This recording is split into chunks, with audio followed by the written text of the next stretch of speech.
कक्षा अष्टमी विषय गणित अध्याय 2 प्रश्नावली 2.2।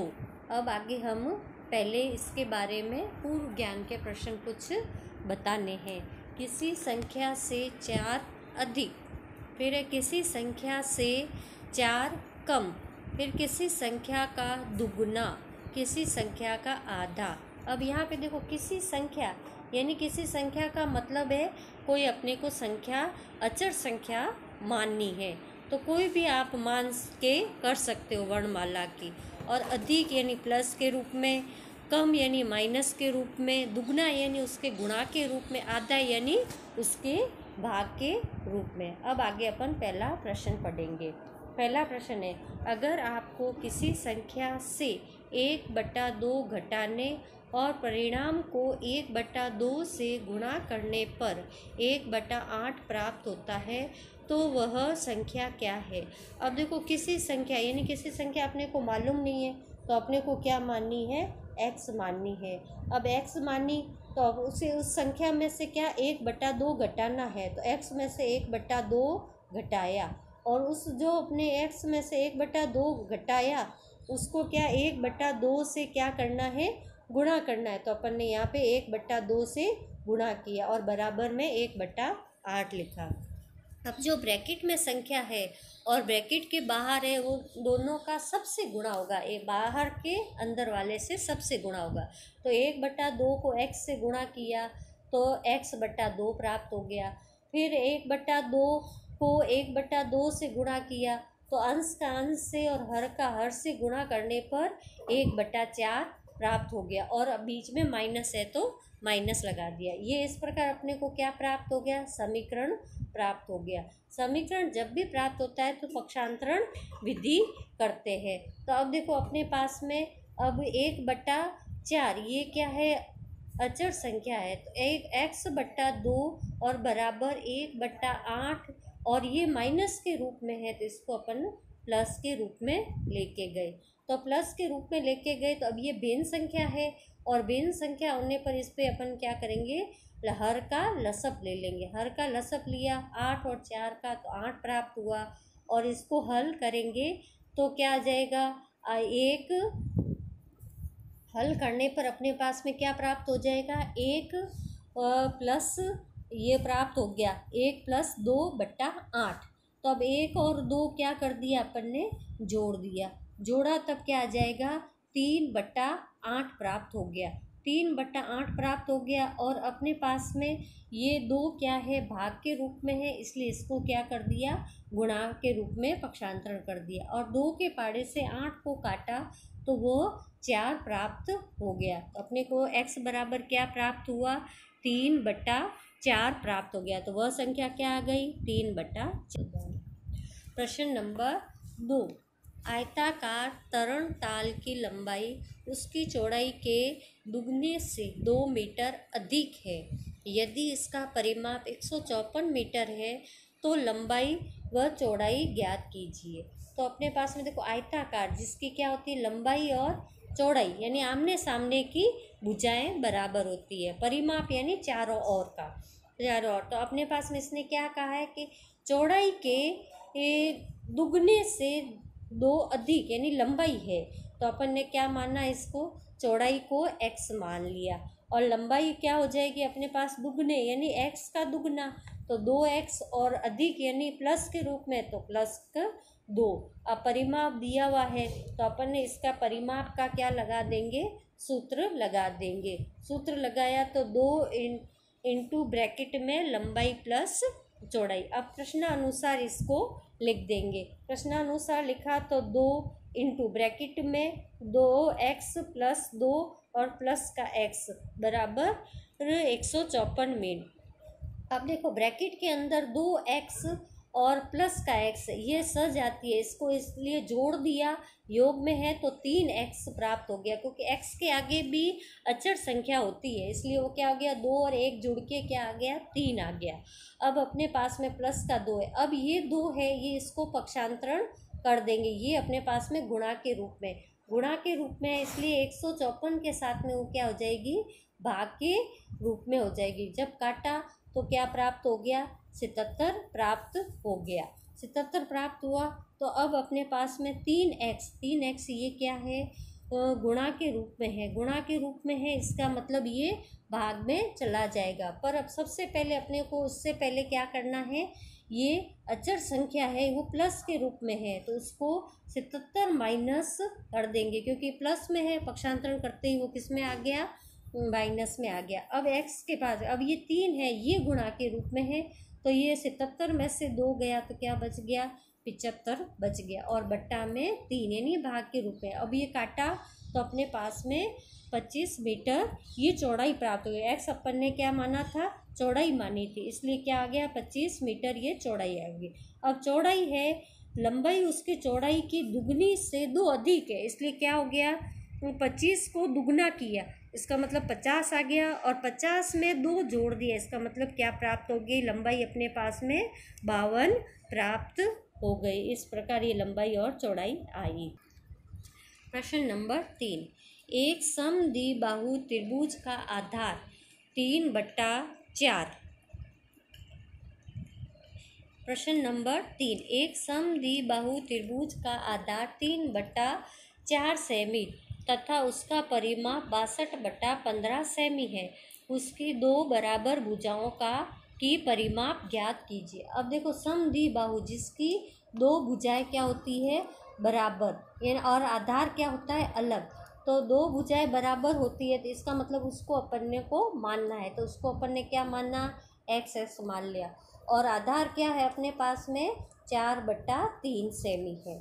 तो अपन इसको देखो, ये परिमाप यानी चारों ओर का परिमाप अपने पास में दे रखा है, और 2 भुजाओं को ज्ञात करना है। तो प्रश्नानुसार अपन ने इसको सेट किया, प्रश्नानुसार सेट किया तो x + x 2 भुजाओं का योग प्लस में आधार 4/3 और बराबर में परिमाप लिख दिया।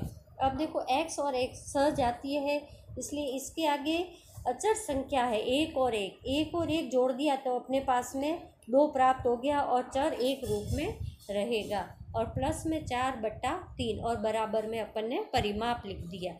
अब अपने पास में इसके 2x और 4/3 है, इसका मतलब इसको पक्षांतरण किया तो 62/15। अब ये प्लस के रूप में, इसका मतलब ये किसके रूप में हो गया, माइनस के रूप में हो गया। अब ये अपने पास में भिन्न संख्या हो गई, तो भिन्न संख्या में हर का लसअप ले लिया, लसअप लिया तो भाग दिया, 15 और 15 का 1, और ये 1 को 62 से गुणा किया तो 62, और माइनस का चिन्ह माइनस लगा दिया, और 3 और 15 को भाग दिया तो 5 प्राप्त हुआ, और 5 को 4 से गुणा किया तो 20 प्राप्त हो गया। अब ये 65 में से 20 को घटा देंगे, घटाया तो अपने पास में क्या प्राप्त हो गया, प्राप्त होने पर 20 में से 62 में से 20 घटाए तो अपने को क्या प्राप्त हो गया, 42 प्राप्त हो गया। 42 प्राप्त हुआ तो 42 बटा अपने पास में क्या है, 15। अब अपने पास में देखो, यहाँ पे 2x, ये 2x है, तो ये किसके रूप में है, गुणा के रूप में है, तो गुणा के रूप में है, तो इसका मतलब ये किस में बदल गया, भाग के रूप में, तो x बराबर ये अपने पास में प्राप्त हो गया। अब देखो, 2 के पाड़े से 42 कट सकता है, इसलिए अपन ने काटा तो ये कितनी बार कटा, 21 बार कट गया। तब 21 बार कटा तो अपने को देखो 21 बार कटने, और फिर 21 और 15 भी कट सकता है, तो 3 के पाड़े से काट दिया तो 7 बार, और ये कट गया तो 5 बार। अब अपने पास में x क्या माना था, अपन ने समद्विबाहु की 2 बराबर भुजाएं मानी थी, इसलिए 2 बराबर भुजाएं क्या हो गई, 7/5 सेमी, ये अपने को प्राप्त हो गई। ये समद्विबाहु की 2 भुजाएं प्राप्त। प्रश्न नंबर 6, अब 3 लगातार पूर्णांकों का योग 51 है, पूर्णांक ज्ञात कीजिए। अब देखो, अपन ने इसमें पूर्णांक अपने को मालूम नहीं है, पर उनका योग मालूम है पूर्णांकों का। अब पहला पूर्णांक अपन ने माना x माना, तो दूसरा पूर्णांक अपने पास में क्या हो जाएगा, x + 1, और तीसरा पूर्णांक हो जाएगा x + 2। अब इनका तीनों का क्या है, योग है, तो योग है तो अपने पास में क्या करना है, x + 1 + x + 2 और बराबर में अपने पास में दे रखा है 51, तो 51 को अरे ऐसे इस प्रकार सजातीयों को और अचर संख्याओं को जोड़ना और फिर अचर संख्याओं को पक्षांतरण करके घटाना और फिर भाग देने पर ये गुणा के रूप में होगी। तो भाग देने पर अपने को बारी बारी सर उसके 3 पूर्णांक संख्याएं प्राप्त हो जाएगा। ये आपको प्रश्न करना है। अब आपके आगे पढ़ते हैं अपन प्रश्न नंबर 7। 8 के 3 लगातार गुणजों योग 888 है, तो गुणजों की संख्या ज्ञात कीजिए। अब देखो अपने को इसमें संख्या मालूम नहीं है, तो अपन ने संख्या क्या मानी, इसमें संख्या अपन ने मानी इसमें ये x मानी। अब 3 लगातार संख्या 8 के 3 लगातार गुणज, तो 3 लगातार गुणज हो 8 के, तो 8x हो जाएगा। गुणज है इसका मतलब गुणा के रूप में। अब देखो जैसे पहले प्रश्न में पूर्णांक अपन ने x+1 x+2, तो उसको भी 8 को गुणा के रूप में लिखना है। फिर प्रश्नानुसार अपन ने इसको लिखा तो अपने पास में देखो 8x प्लस, अब योग है ये भी, तो प्लस 8 ब्रैकेट में x+1, फिर प्लस 8 ब्रैकेट में x+2 और बराबर में अपने पास में क्या है 888। अब इसमें देखो अपन ने सजातीय पदों को जोड़ दिया, 8x फिर 8x और 8x, तो 8 8 8 इसके अचर संख्याओं को जोड़ दिया, चर एक ही रूप में रहता है, तो उसको जोड़ा तो अपने पास में क्या प्राप्त हो गया 24x प्राप्त हो गया। और अचर संख्याओं को जोड़ा, अचर संख्याओं को पहले गुणा किया, तब अचर संख्या अपने को क्या 8 और 16 प्राप्त हो गई। 8 और 16 को जोड़ा तो अपने को क्या प्राप्त हो गया 24, और बीच में प्लस है और बराबर में 888 है 888। अब इसमें अपने पास में देखो अचर संख्या प्लस के रूप में आई है, तो पक्षांतरण करेंगे तो 24x बराबर 888 माइनस अपने पास में क्या है 24 है, ये प्लस में था, पक्षांतरण करते ही क्या हो गया 24 माइनस के रूप में आ गया। अब अपने पास में x के पास में क्या है कि ये भाग के गुणा के रूप में है, तो भाग में बदल देंगे। अब घटाने पे क्या आ गया था अपने पास में 864 बट्टा क्या हो जाएगा 24। अब इसमें अपन ने काटा, 24 के पाड़े से भी काट सकते हो और कोई छोटे 4 के पाड़े या 8 के पाड़े से काट सकते हो। काटा तब अपने को क्या प्राप्त हो गया, इसमें x बराबर 36 प्राप्त हो गया। इस प्रकार ये आगे की संख्याएं प्राप्त हो जाए। प्रश्न नंबर 9। राहुल और हारून की वर्तमान आयु में अनुपात 5:7 है, तो 4 वर्ष बाद उसकी आयु का योग 56 वर्ष हो जाएगी, तो उनकी वर्तमान आयु क्या है। अपन देखो अपने वर्तमान आयु मालूम नहीं है, तो हारून और राहुल है, तो x मान लिया अपन ने। अब देखो 5:7 है, इसलिए क्या हो जाएगा, इसको x के साथ में रखा, तो x के साथ में रखा तो 5x वर्ष हो गया राहुल की आयु वर्तमान, और हारून की वर्तमान आयु हो गई 7x। अब प्रश्नानुसार अपन रखेंगे इनके योग के रूप में, तो योग के रूप में रखे अपने को 56 वर्ष इनकी ये हो जाएगी, ऐसा कहा हुआ है प्रश्न में। तो देखो 5x प्लस 4 प्लस फिर 7x प्लस 4 है प्लस, यानी उसके बाद का है, बाद है, ज़्यादा है, अधिक है, तो वो योग के रूप में आता है, और इनका योग अपने को क्या दे रखा है 56 वर्ष दे रखा है। अब इसमें भी सजातीय पद जोड़ दिए, 5x और 7x को जोड़ा तो अपने को क्या प्राप्त हो गया 12x, 4 और 4 को जोड़ दिया तो अपने को क्या प्राप्त हो गया 8, और बराबर में 56। अब देखो ये 8 है, ये अचर संख्या, पहले अचर संख्या ही घटती है, तो 12x बराबर 56, और 56 में से ये योग के रूप में है इसलिए इसको घटा देना है, माइनस में बदल जाएगा। तो 56 में से 8 घट गया तो अपने को क्या प्राप्त हो गया 48 प्राप्त हो गया, 48 है, और ये 12 इसके पास में क्या है गुणा के रूप में है, तो गुणा के रूप में है तो वो किस में बदल जाएगा भाग के रूप में। तो 12 के पाड़े में 48 कितनी बार 4 बार आता है, तो अपने को क्या प्राप्त हो गया 4 प्राप्त हो गया।